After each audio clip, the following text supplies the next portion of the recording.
बिस्मिल्लाहिर्रहमानिर्रहीम। दोस्तों, 2024 के बजट के हवाले से बातचीत चल रही है। तो इसमें इंफॉर्मेशन टेक्नोलॉजी और इंफॉर्मेशन टेक्नोलॉजी अनेबल्ड सर्विसेज के हवाले से कुछ गुफ्तगू है, वो मैं आपके साथ शेयर करता हूँ। पिछले साल इसमें पहले मैं आपको ये बताना चाहता हूँ कि इसमें क्या क्या आता है। ये पिछली दफ़ा डेफिनेशन में इन्होंने शामिल किया था। तो उसमें सबसे पहले तो जो सॉफ्टवेयर लोग एक्सपोर्ट कर रहे हैं वो आता है। फिर कुछ लोग ऑफशोर बैठ के काम कर रहे हैं, कुछ फ्रीलांसिंग कर रहे हैं जिसमें मुख्तलिफ वेबसाइट्स के ज़रिए काम लेते हैं और कर रहे हैं। कुछ ऑफशोर यहाँ पे बैठ के अकाउंटिंग का काम कर रहे हैं। तो ऐसा कोई भी काम जो कि कंप्यूटर पे बैठ के कुछ लोग कर रहे हैं और इंटरनेट के ज़रिए उसको या कोई सॉफ्टवेयर बना के किसी को भेज रहे हैं, तो ये सारा आईटी का काम है। और इसमें कुछ चीज़ें अगर किसी जगह पे एक्सप्लेन नहीं हैं तो वो लार्जर जो डेफिनेशन है उसमें तकरीबन कवर हो जाती हैं। तो ये एक ऐसा शोबा है जो दुनिया भर में ग्रोथ में आ रहा है और पाकिस्तान अल्हम्दुलिल्लाह इसकी ग्रोथ में दूसरे नंबर पर है। इस पे पिछले साल जो इनकम टैक्स की शरह थी वो 0.25% की गई थी, लेकिन उसके साथ कुछ ऐसी कंडीशनैलिटीज़ लगाई गई थी कि जो एक ऐसा बच्चा जो कि फ्रीलांसर है और यंग सा है, उसको कॉम्प्लिकेशंस का नहीं पता, उसको मुख्तलिफ रिक्वायरमेंट्स का नहीं पता, उसके लिए थोड़ी मुश्किल हो रही थी। तो उसमें आसानी पैदा की गई है।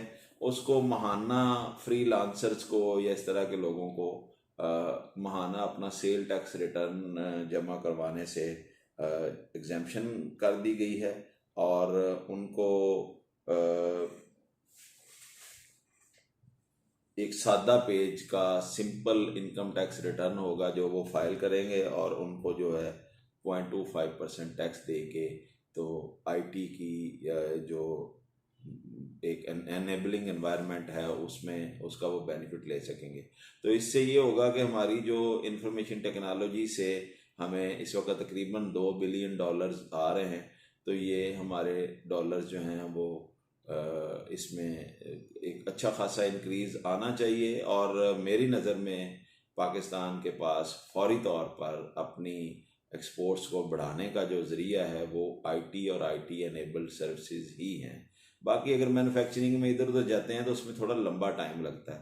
दो सर्वाइवल किट्स हैं पाकिस्तान के पास, एक ओवरसीज़ पाकिस्तानी और दूसरे आईटी प्रोफेशनल्स। तो इस पे ज़्यादा काम की ज़रूरत है। तो इस पे अब गवर्नमेंट ने ये थोड़ा सा टर्म्स एंड कंडीशंस रिलैक्स की हैं।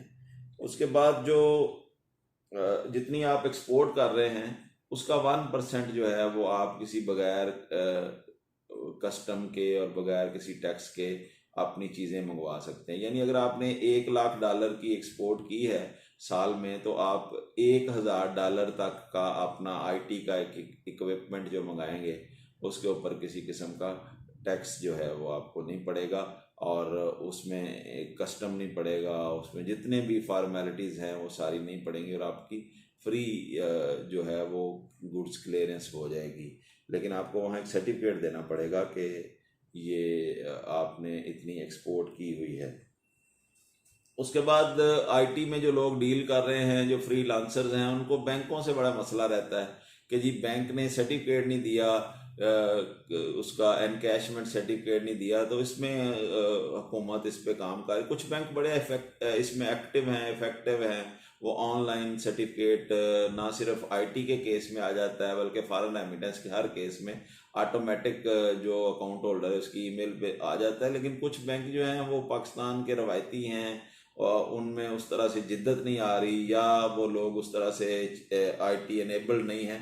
तो उन सबको गवर्नमेंट पाबंद करेगी कि आपने ये जो एनकैशमेंट सर्टिफिकेट है या एक्सपोर्ट प्रोसीड रियलाइजेशन सर्टिफिकेट है वो आपने वो ऑनलाइन देना है और एफिशिएंटली देना है और जल्दी देना है। तो इससे जो लड़के या लड़कियां या जो लोग ये काम कर रहे हैं उनको एक ज़हनी तौर पे सुकून होगा और उनके मामलात में आसानी होगी, उनका जो टाइम बैंकों के चक्कर लगाने में ज़ाया होता है वो बच जाएगा।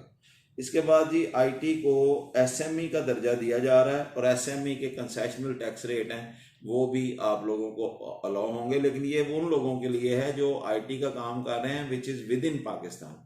बहुत सारे लोग जो हैं वो आईटी का काम कर रहे हैं जो एक्सपोर्ट हो रहा है, कुछ लोग विद इन पाकिस्तान भी काम कर रहे हैं। सर्विसेज किसी को वेबसाइट डेवलप करके दी, वो पाकिस्तान में दी, पाकिस्तान में उसने वो उसकी वेबसाइट दी तो उसको पाक रुपीज़ में पेमेंट मिली है।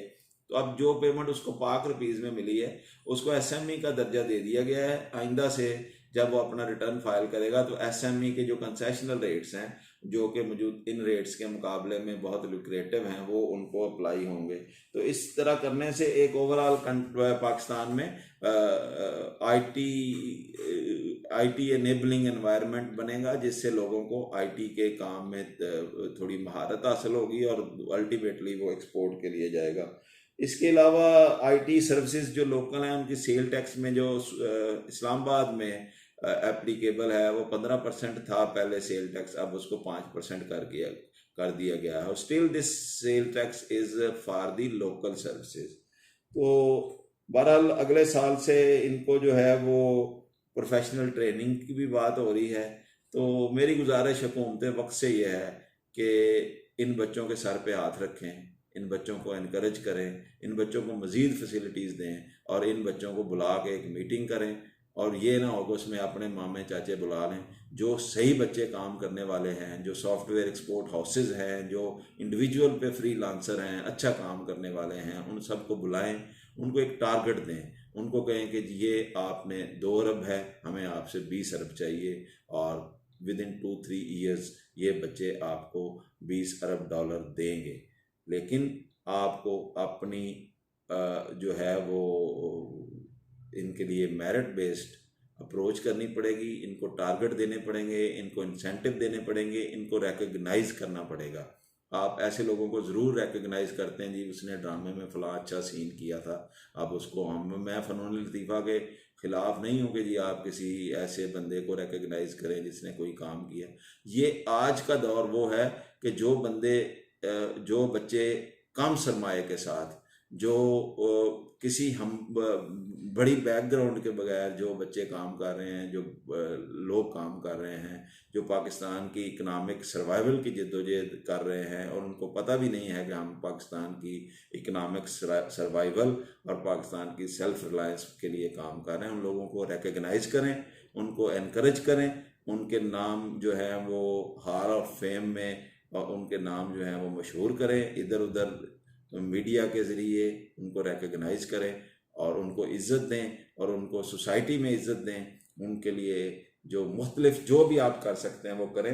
नतीजतन ये लोग आपके लिए, पाकिस्तान के लिए वो करेंगे जो आपको तवक्को भी नहीं है। अल्लाह ताला पाकिस्तान का हामी और नासर। अस्सलाम वालेकुम वरहमतुल्लाह।